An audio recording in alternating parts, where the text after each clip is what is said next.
I didn't wake up because I was scared. I woke up because my brother slapped me so hard my teeth clicked, and the first thing I tasted wasn't blood. It was exhaust, not in the room, not from the street, in my mouth, like I'd been run over, and somehow survived.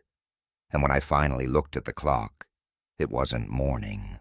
It was 11:11 p.m. I had only been asleep for 7 minutes. If you've ever had a nightmare so vivid it clung to you all day, like your brain kept replaying it behind your eyes, then you know this: some dreams don't end when you wake up. They wait. They stretch. They learn your routine. And if you're unlucky, they start writing themselves into your real life. This is what happened to me. And I swear on everything I've ever loved, it started with a dumb horror movie.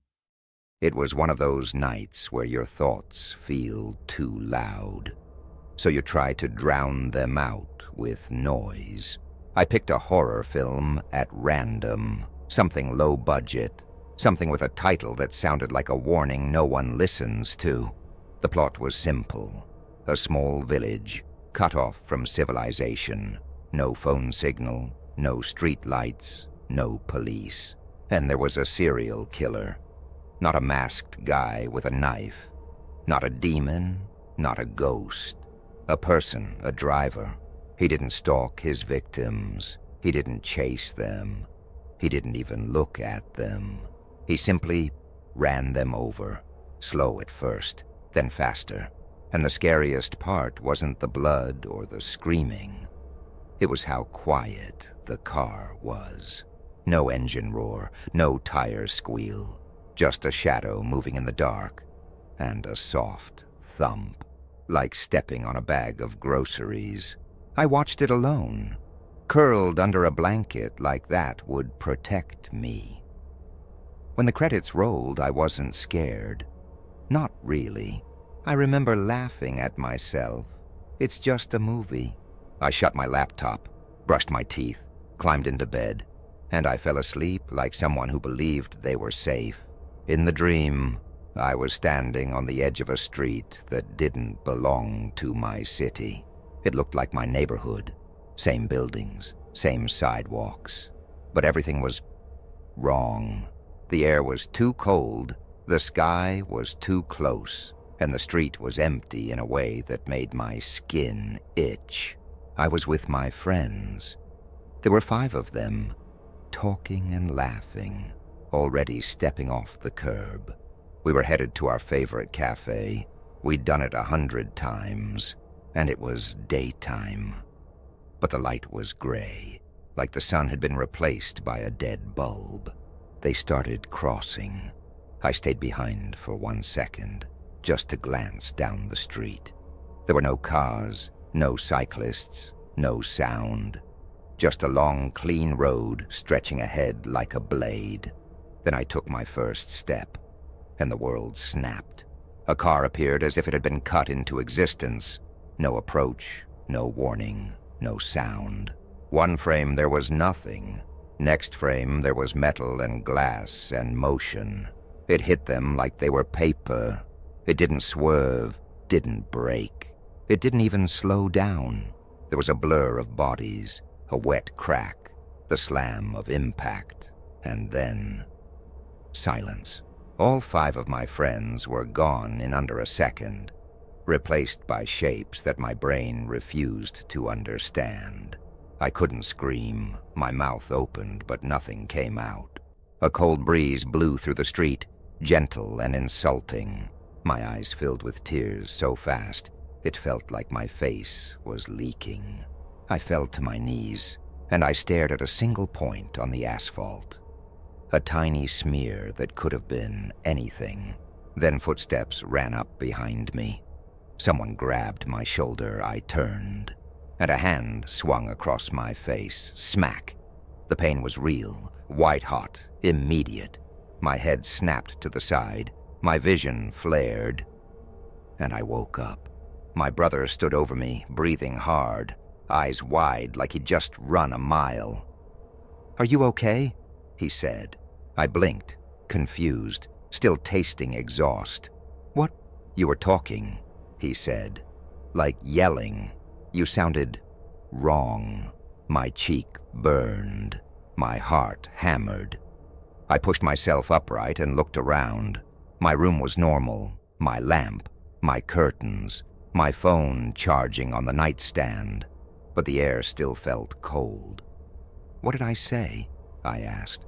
My brother hesitated, then said quietly, "You kept saying, 'It's coming, it's coming, don't cross.'" I stared at him. "I don't remember." He rubbed his hand like he regretted using it. "I slapped you because you wouldn't wake up. Your eyes were open." That sentence sank into me like ice. "My eyes were open?" "Yeah," he said. "Open? Like you were awake, but you weren't." "You were staring." I forced a laugh that didn't sound like me. "It was just a nightmare. I watched a horror movie." He didn't laugh back. He just pointed at my bedside clock. 11:11 p.m. "I heard you yelling for like a minute," he said. "But you only went to bed like 10 minutes ago." I looked down at my hands. They were trembling. I swallowed, and I told myself the simplest lie a person can tell. It's over now.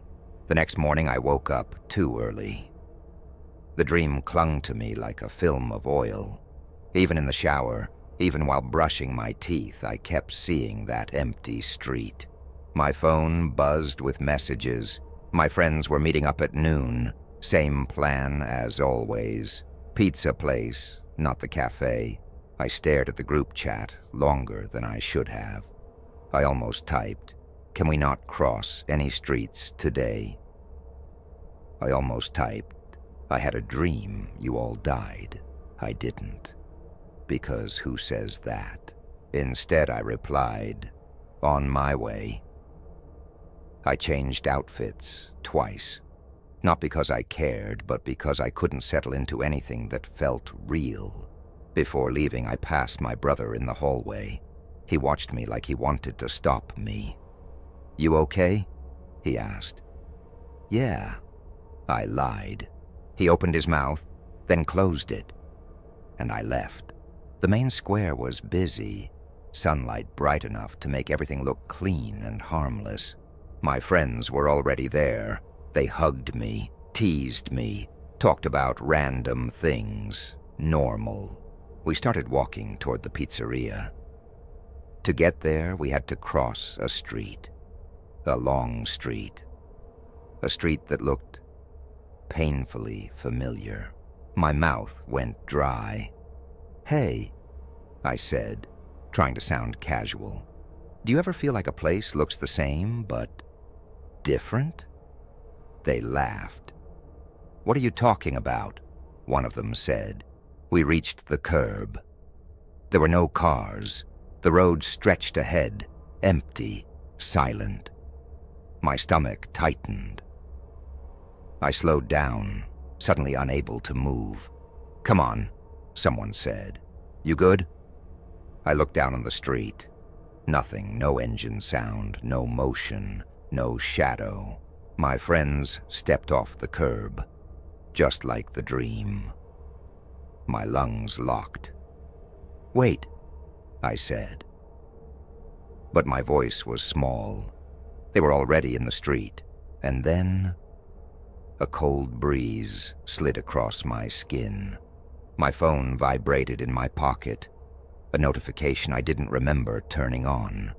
I pulled it out without thinking. The screen showed a calendar reminder, popping up like it had been scheduled weeks ago. 11:11, don't cross. I froze. My friends were halfway across. I tried to shout, but my throat felt glued shut. And then I heard it. Not an engine, not tires. A sound like a heavy object being dragged across pavement. A low, steady scrape. Scrape.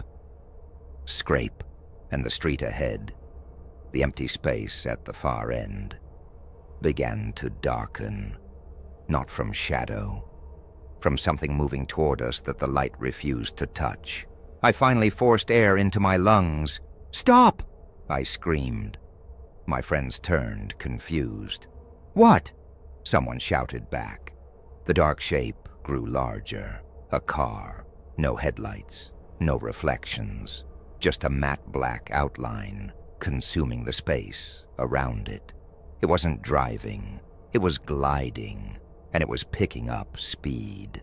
My friends stared, realizing too late. They started to run. But the car didn't swerve, didn't slow. It didn't even change lanes. It was aimed at them like it had always been. I stepped into the street without thinking, like my body was trying to rewrite the dream. I threw my arms out. "Stop!" I screamed again. And the car reacted, not by braking, but by turning its front end slightly toward me, as if it had noticed me for the first time, as if it had been waiting. Time split. I saw details my brain should never hold. A crack in the windshield like a spider web, a smear of something old and brown along the bumper, a dent shaped like a face, and behind the wheel. Not a person, not really. There was a silhouette, but it didn't sit right in the seat. It looked too tall. Its head touched the roof, and its hands were not on the steering wheel.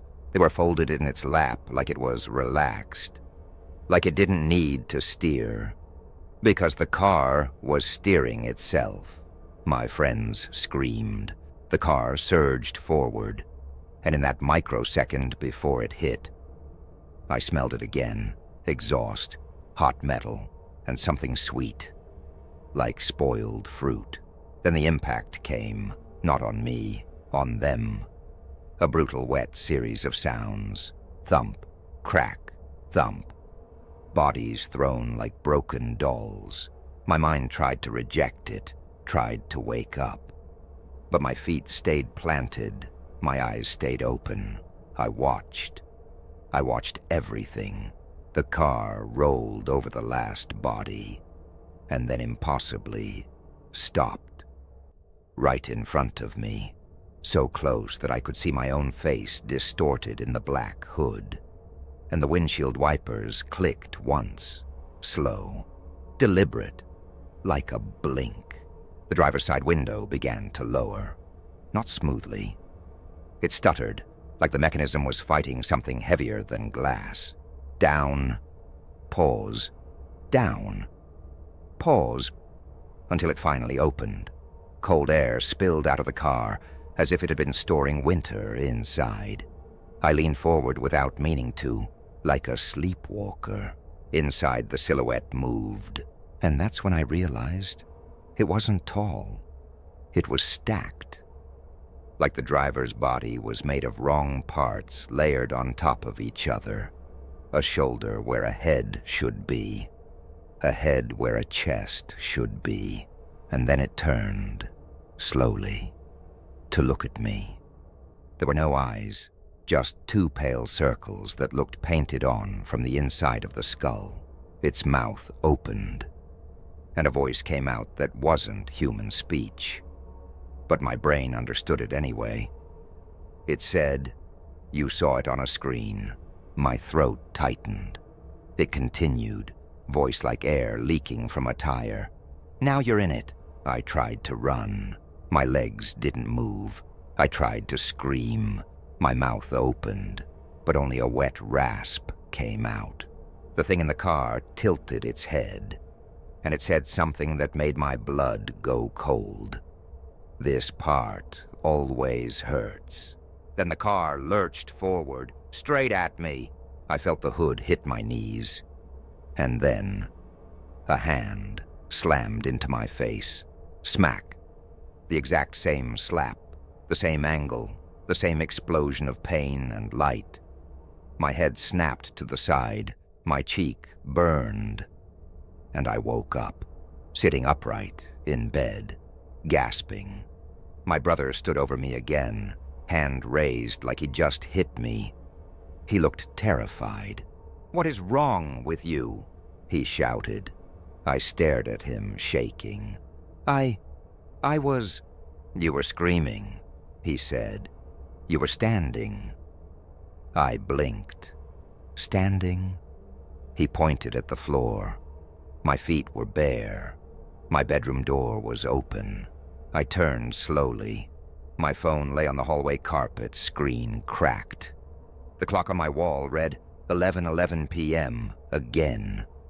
I stared at it until my eyes hurt. "That's..." I whispered. "That's not possible."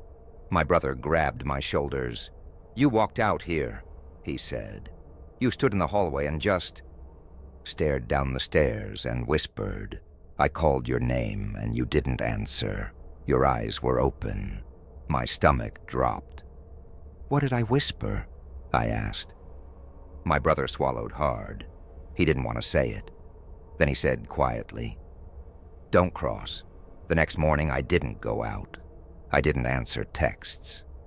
I stayed in my room, curtains shut, trying to think like a rational person. It was a nightmare. Then another nightmare, stress, anxiety. But the reminder, 11:11, don't cross." I checked my calendar, searched my phone. No such reminder existed, not in my app, not in my notifications history. Like it had been injected directly into my screen. Around noon, my friends started calling. I didn't pick up. I watched the sun crawl across my wall like a slow timer. At 6 p.m., my brother knocked and came in. He looked pale. "I think you should talk to someone," he said carefully. "A doctor, a..." "Stop," I snapped, harsher than I meant. "I'm fine." He didn't argue. He just said, "Okay." Then he left, and the house fell quiet. At 10:50 p.m., my phone buzzed. A message from the group chat. "Hey, we're meeting at the square. Pizza?" My blood went cold. I hadn't told them I wasn't coming. I hadn't answered anyone. Yet the plan stayed the same. I stared at the screen. Then, another buzz. A private message from one friend. "Please don't be weird. Just come." My hands trembled. At 11:10 p.m., my bedroom door creaked. I hadn't touched it. It opened slowly, like someone was entering, but no one did. Then my phone lit up by itself. A new notification, not a calendar this time, a video recommendation. From an account I didn't follow. The thumbnail was black. The title was, "Horror is no more." My own title. My chest tightened. I didn't click it. I swear I didn't. But the video started anyway. Autoplay. No sound at first. Just dark footage of a street. A street I recognized. Then a figure stepped into frame. Me. Standing on the curb, watching down the road. And in the corner of the screen, a time stamp. 11:11 p.m.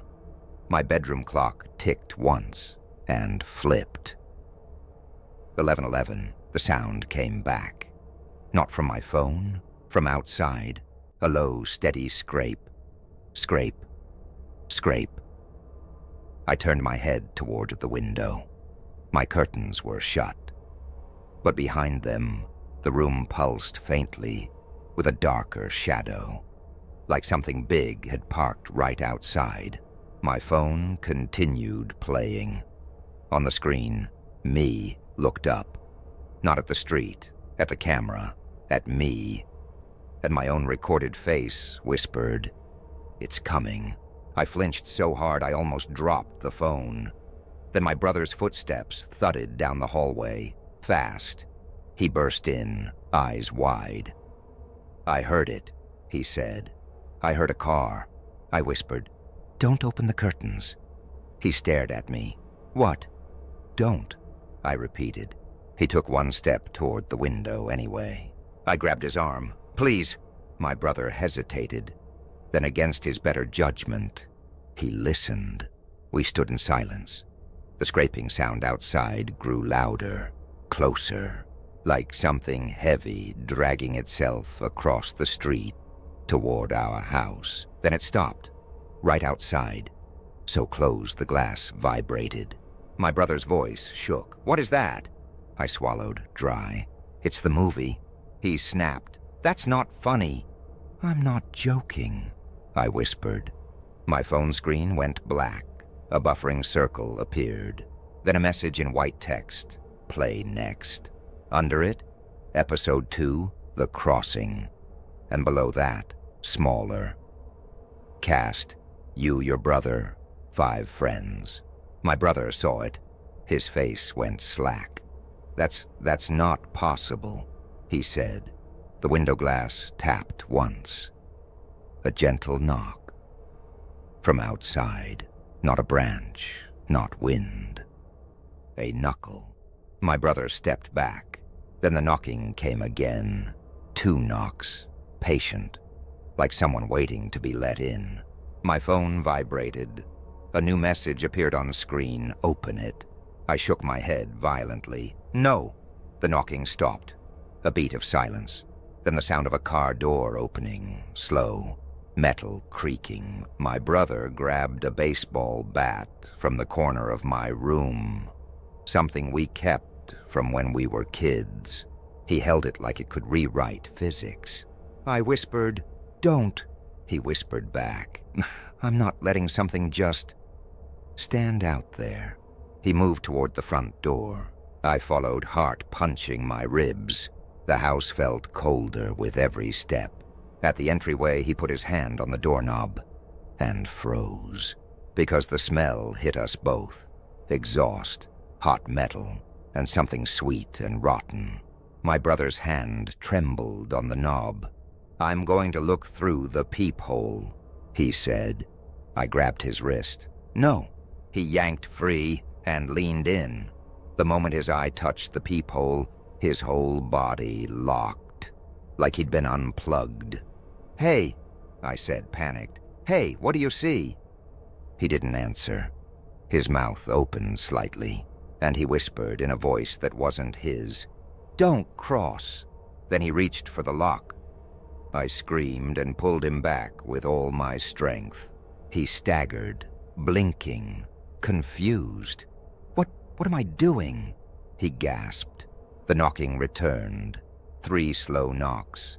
Then a voice from outside, not loud, not angry, just calm, like a narrator. It said, "Episode 2 starts now." My phone buzzed in my pocket again. I didn't want to look. I looked anyway. The screen showed my friends' group chat. New messages were flooding in, but they weren't from my friends. They were from my own number, messages I didn't type. "Meet at the square. Pizza place. Cross the street. Don't be late." Then a final message. 11:11. My brother stared at my phone like it was a weapon. "That's you," he whispered. I shook my head. "It's not." The front door handle turned slowly, even though the door was locked. It turned with patient strength, like someone testing a toy. My brother lifted the bat. The handle stopped. Silence. Then the voice spoke again, closer now, like it was standing just inches from the wood. "You can't stay on the curb forever." The door didn't open, not yet. But the house shifted, like something heavy had parked against it. The walls creaked, the floorboards moaned. My brother backed away, trembling. "Call the police," he whispered. I tried. My phone had no signal, no Wi-Fi, nothing. Just that black screen with white text. "Play next?" Under it, a new line appeared. Episode 3, the wake-up slap. And then beneath that, run time, infinite. My brother's voice cracked. What do we do? I stared at the front door, at the turning handle, at the darkness seeping under it like ink, and I finally understood the worst part. The movie wasn't predicting my nightmare. My nightmare wasn't copying the movie. Something else was using both, dreams and screens, to practice, to rehearse, to perfect the timing so it could do it for real. The door handle turned again, harder this time. The lock clicked, not from inside, from outside. My brother whispered, "How is it unlocking it?" I couldn't answer. The door swung open, and the air that rushed in wasn't night air. It was winter air, and exhaust, and that sweet rot. Outside, the street was empty. No car, no driver. Just darkness, thick, unnatural darkness, spreading across the road like spilled oil.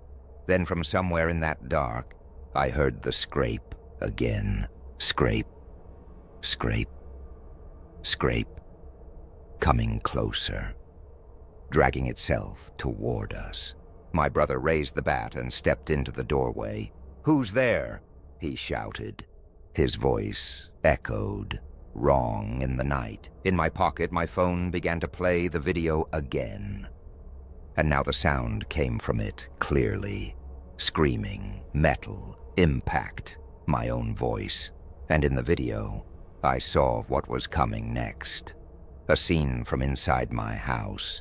The front door opening, my brother stepping into the doorway, and behind him, on the street, a car, matte black, no headlights, no reflections, gliding.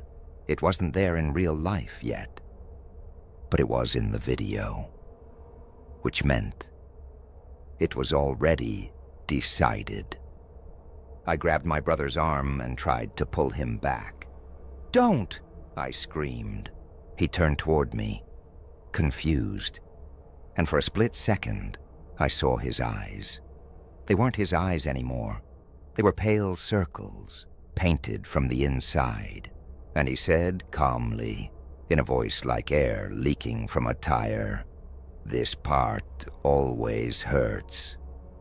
His hand rose, and the slap came. Smack. White light.